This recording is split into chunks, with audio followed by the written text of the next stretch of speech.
পরবর্তী বক্তা এবং শেষ বক্তা অধ্যাপক দেবব্রত দাস। তিনি রবীন্দ্রভারতী বিশ্ববিদ্যালয়ের ইংলিশ বিভাগের অধ্যাপক। তার স্পেশালাইজেশন আমেরিকান লিটারেচার। তিনি রবীন্দ্রভারতী টিচার্স অ্যাসোসিয়েশনের জেনারেল সেক্রেটারি। আমি দেবব্রত বাবুকে আমন্ত্রণ জানাচ্ছি তার বক্তব্য রাখার জন্য। দেবব্রত বাবু, please.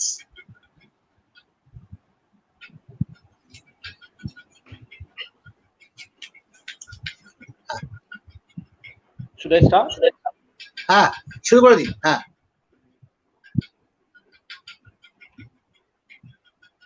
Udayanda, can you hear me? হ্যাঁ শুরু করুন। হ্যাঁ, শোনা যাচ্ছে। শুরু করুন, শোনা যাচ্ছে একদম perfect. Okay. Thank you, Udayanda, and thank you, my previous speakers, for making my job easier. I think I will get 10 minutes time or so, because the largest portion of the stipulated time has already been spent. So I will try to focus on the politics of this new education policy, because what is written in the policy has already been discussed by the previous speakers. And more importantly, I think the speakers over here and the participants as well who are listening to these presentations already know what's written in the policy and where lies the devil of this document.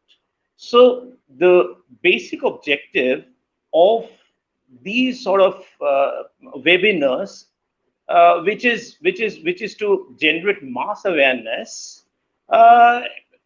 that part is not that much important in these sort of seminars or webinars, because most of us know what's the wrong with this policy. So basic objective of this seminar should be to take these points beyond academia and circulate these arguments among the common mass, because the kind of language that the architects of this national education policy has used is very catchy. And if you go through the lines in the national education policy, then your impression will not be very adverse. Your impression will be that the government is trying its best to set things right. I mean, whatever fault is there in our education will be rectified, and we will get an education policy which will change, or which has the power to change Indian education system and make it more inclusive and student friendly. So this is what is written in the document. But what we, the academics, should do is we have to read between the lines, because many times we see that those who have evil designs hidden in them are brilliant orators.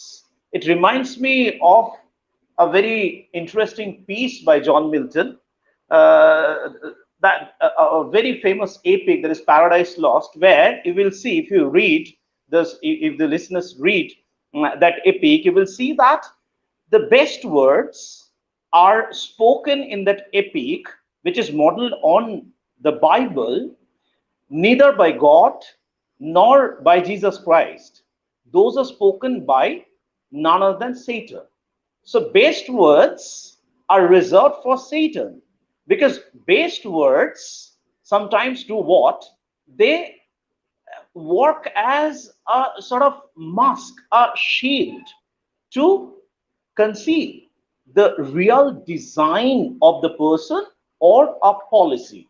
So when I first look at the national education policy, uh, I thought it is more important for academics like us to read between the lines, once again I'm telling you, and then take these points to the mass, because otherwise they may get deceived by the gaudiness and the grandeur of the language in which the document has been penned down. So that is a major area of concern. So when I first look at the document, I said it is a doppelganger. The first word that came to my mind was doppelganger. And it is a document of the devil. Now, many of my friends asked me, where is the devil? Then I said, devil lies in between the lines. You read the lines, you won't see the devil. You will see an angel. But if you go into the details and study the ideology and the politics of the government that has brought out this education policy, then you will come to the conclusion that this is going to damage the higher education system in India. I will try to restrict myself within the peripheries of higher education only in my presentation because I have very a few minutes left. And more importantly, Tarugda has spoken elaborately on primary and secondary levels of education and where the devil lies. He has rightly identified. See, another thing, why doppelganger? Doppelganger, you all know, is a sort of shadow. I mean, a twin, maybe a twin. So, whose doppelganger is it? You would go back to the 2001 American education policy, which is no child left behind. The policy is entitled "No Child Left Behind," and compare that policy. I mean, the verdicts or the aims, objectives that have been mentioned in that education policy with our education policy, that is national education policy, rightly pointed out by Shankar as the nationalist education policy. So you will come across striking similarities in terms of course designing, in terms of objective, in terms of in terms of what the government is actually wanting from the students will be participating in this education system, and course designing, syllabus everywhere you will come across these striking similarities. More importantly, the politics that I was talking about, let me begin with that. See, this education policy for me is a perfect cocktail of two approaches. I mean, the education policy has been termed by many intellectuals as, say, exclusivist. Someone or some people are calling it against the secular nature of India, casteist, because the traces are inherent in the policies. If you go through the minute details and what has not been written but hinted at, you will realize that casteist, sexist, though those things have been clad in good rhetorics, once again I'm telling you, but none so far has said that it is colonial. This is a perfect blend, interestingly, of colonial and neo-colonial approaches. Now, let me tell you why I'm saying this. Let's start with let's start not from 1966 or 1986. Let's start from 1835. Let's go back to the British education policy. Minute on Indian education. T.B. Macaulay. What Macaulay says? Macaulay designed, or that at the time, the British government designed an education policy, the objective of which was to produce a class of clerks, who will be playing the role of intermediators between the British government and the Indian subject. So the objective of an education policy was determined by what? By the demand of the market. Because the market at that point of time, in way back in 1835 wanted to create that class of youth who will be working as agents for the British government. Now they had to be skilled. They had to be skilled, and skilled in what? Skilled in communication. They will be Western educated Indian class. Now, what this education policy says, see, we can't discuss any policy on education or religion or culture or any sphere of our society, keeping the economic factor out of the context. Now, you know, now come back to this education policy of 2020. What the education policy says in point number 9.1.2, it says, for the purpose of developing holistic individuals, it is essential that an identified set of skills and values will be incorporated at each stage of learning from preschool to higher education. So what this education policy aims at, try to understand that.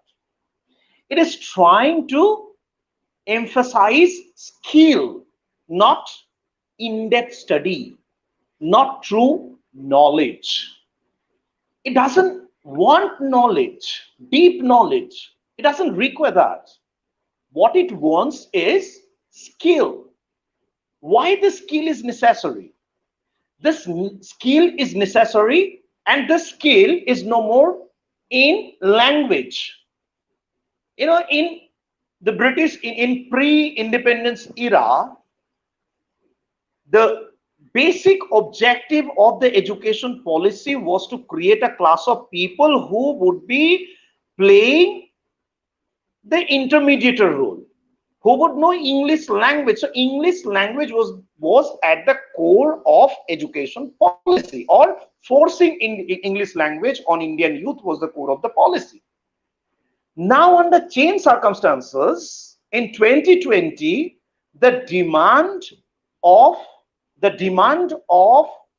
the government, the demand of the market has changed massively.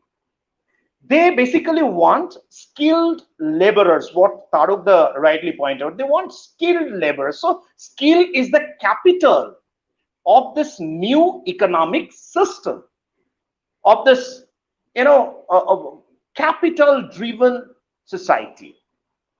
So this skill will empower the individual, the student, to be useful to the system, useful to the market, which is why vocational course is becoming mandatory. Vocational course is still there. I mean, it's optional. We are not against vocational course, as we are not against online education. But today, in last 2 hours, I was forced to sneak in and out at least 15 times because of internet connection problem. And this is happening in Kolkata, in a city like Kolkata. So think of the students who are staying at the remotest villages of Bankura, Purulia, Birbhum, or South Chobis Pargana, or other states in India. Say a survey made by Sudhanshu Bhushan. Who is this Sudhanshu Bhushan? This person is the head of Higher and Professional Education Department under National Institute of Education Planning and Educational Planning and Administration, which is under HRD Ministry. His survey shows in the first 3 months of lockdown, April, May, June, a total number of 63.5 lakh students were dropped out of education system because they could not participate in online academic activities. More striking is the fact that out of those 63.50 lakhs, 45 lakhs are from private institutes. Why so many students are dropping out from private institutes? One reason is the hike of fees. And the second reason is this online activities could actually happen in private institutes only. In most of the government institutes, this could not be done because that same report shows that only 27% of the higher education institutes in India has the minimum Wi-Fi connection, Wi-Fi facilities, which is the basic need for running this entire show. So this is the condition of our country, and the government is dreaming, rather daydreaming, of digitalizing Indian education.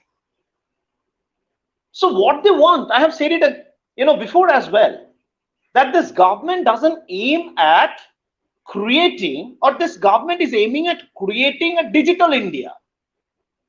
But what this government is not telling others, but we the academics know, that this government is trying to prevent the flourish of critical India.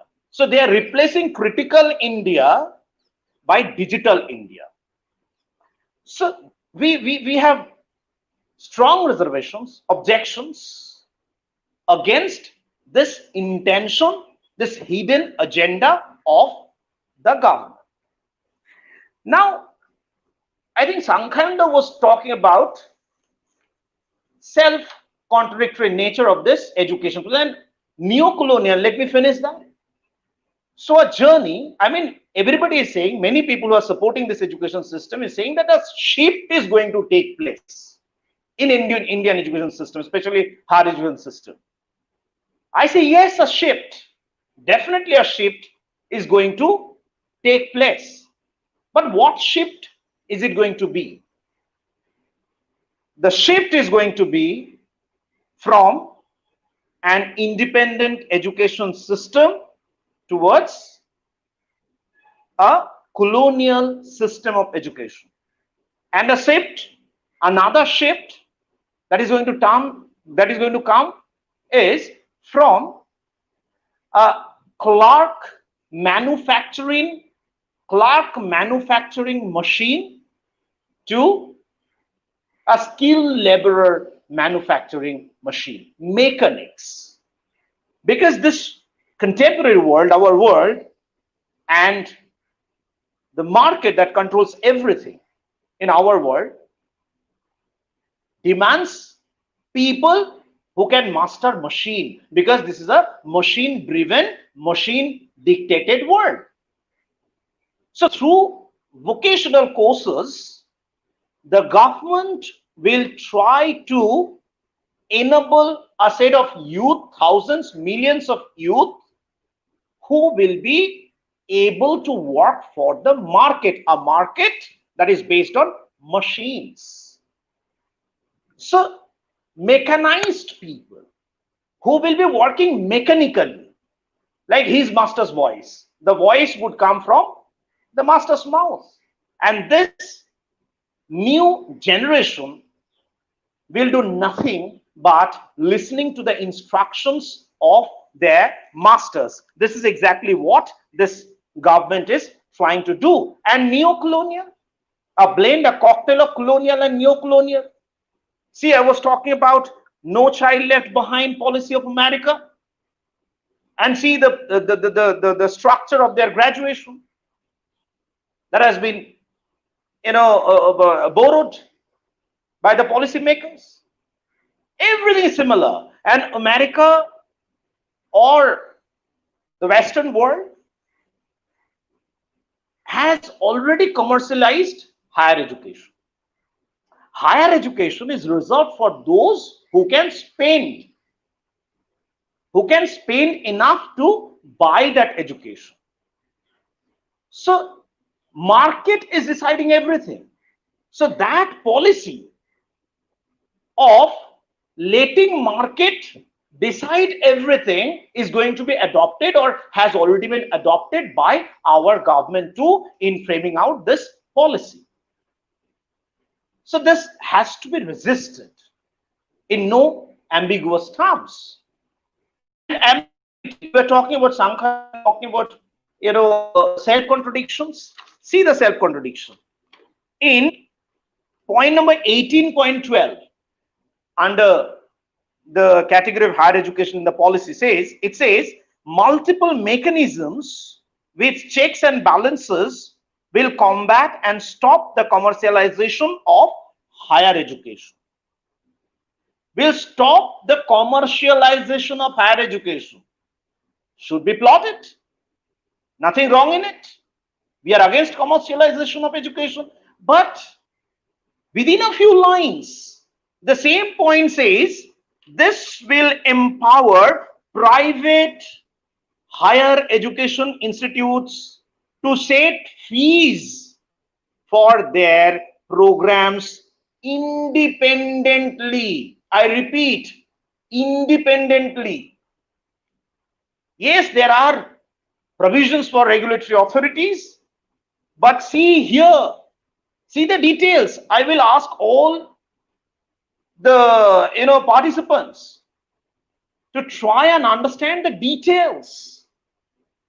Try and understand the between the words that are there between lines, the thoughts that are there that are hidden. Try to locate, try to identify the agenda, the secret agenda. They are giving free hand. Actually, they are giving free hand to the private players, and they're saying that foreign universities will come and invest here and educate our students. This will increase what? This will legalize brain drain. Apart from looting our poor students, our parents, this will exploit, no doubt, because they will be coming not with philanthropic zeal. Philanthropy is nowhere. There is no space for philanthropy in the market. They understand the language of money only. See what Jio is doing in India. They are hiking the prices for their internet or culture, voice calls.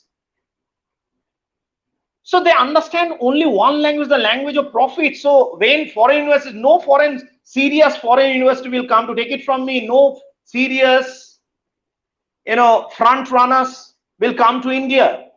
Only the second, maybe the second class universities will be invited. And say if a situation arises, say China invents here, hypothetically, China invests here, makes universities here, and thousands of students get enrolled.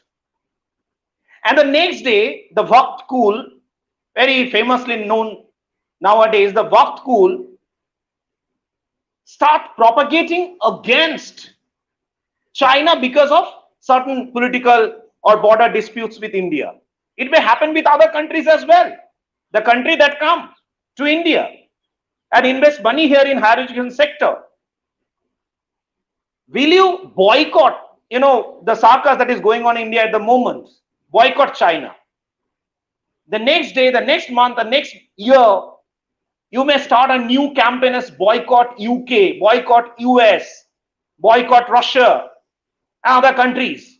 And by that time, they have set up educational institutes here and thousands of students have got enrolled. What will happen to those students? And then I was talking about legalizing brain draining. Those universities come to India. Now they're relying on agencies to identify the best brains of India and giving them offers. This is how best brains are being smuggled out of our country. Now they will get the license, valid license, to come and identify our best merits, our best talents, and take them to their country, export them to their countries. This is how India is going to be intellectually exploited as well. You are giving access to the foreign universities to our, merit as well.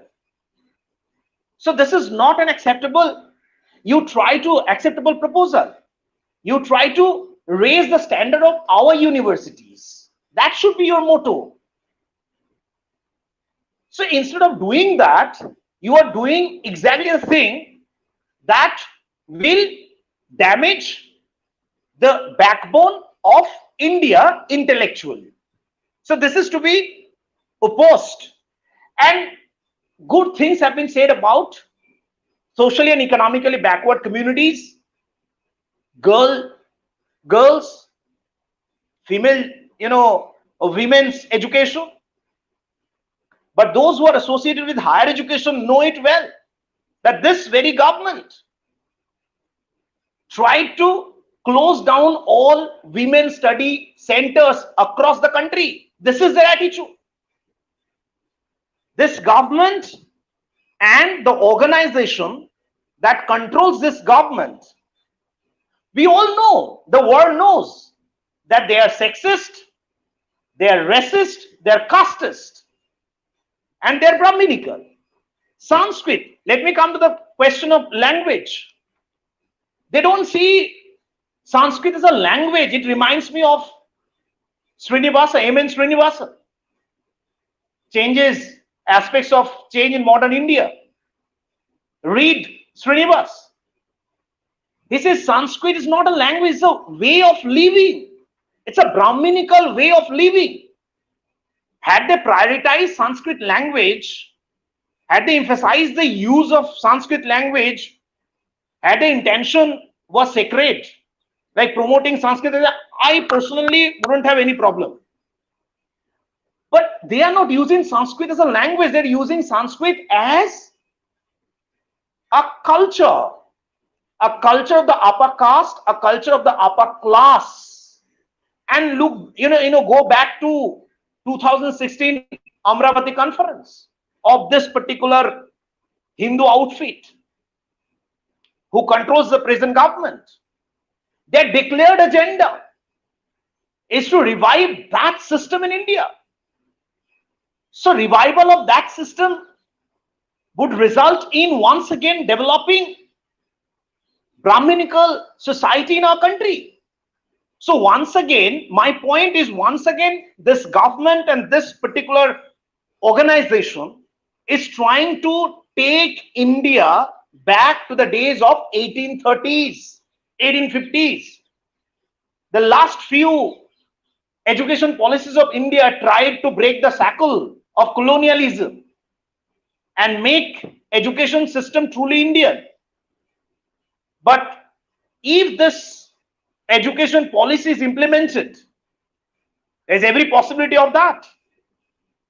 The whole country will suffer. Today or tomorrow, the whole country, today, those who are supporting this education policy will know that this education policy and the makers of this education policy has a sacred agenda, that is to take India back to the days of, ancient times, the days of colonialism.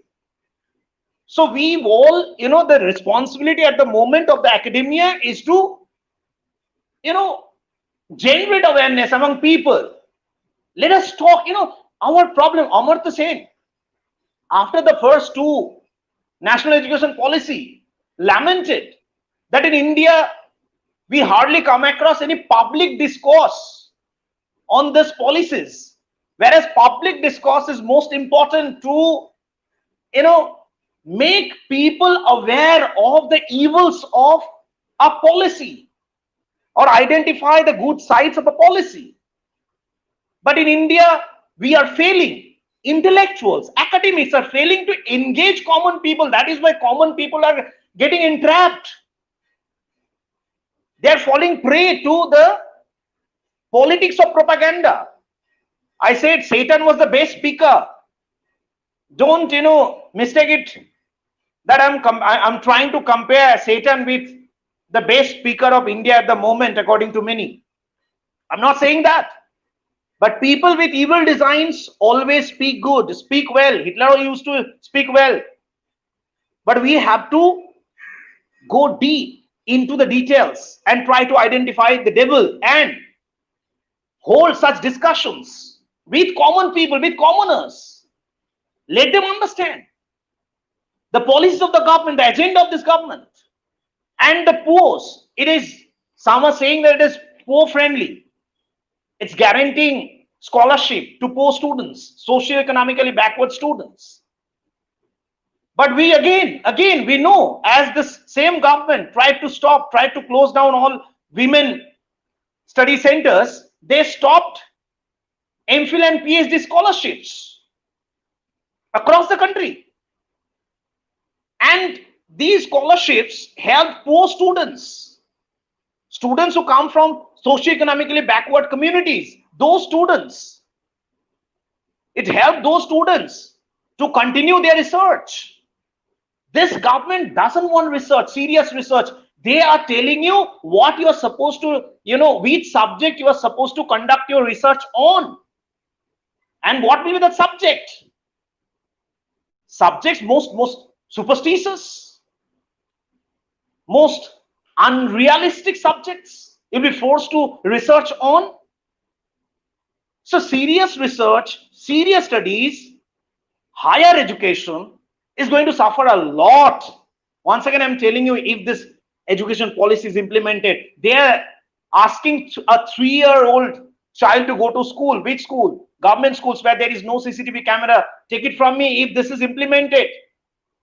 We are seeing around us that even in the schools, private schools, where best facilities are available, hundreds of closed circuit cameras are there. Children are getting exposed to mental harassment, physical torture, even sexual assaults. Age group between 3 to 6, because they can't express what has happened to them. Now you are legalizing, once again, you are legalizing this harassment, this assault on kids without developing proper infrastructure.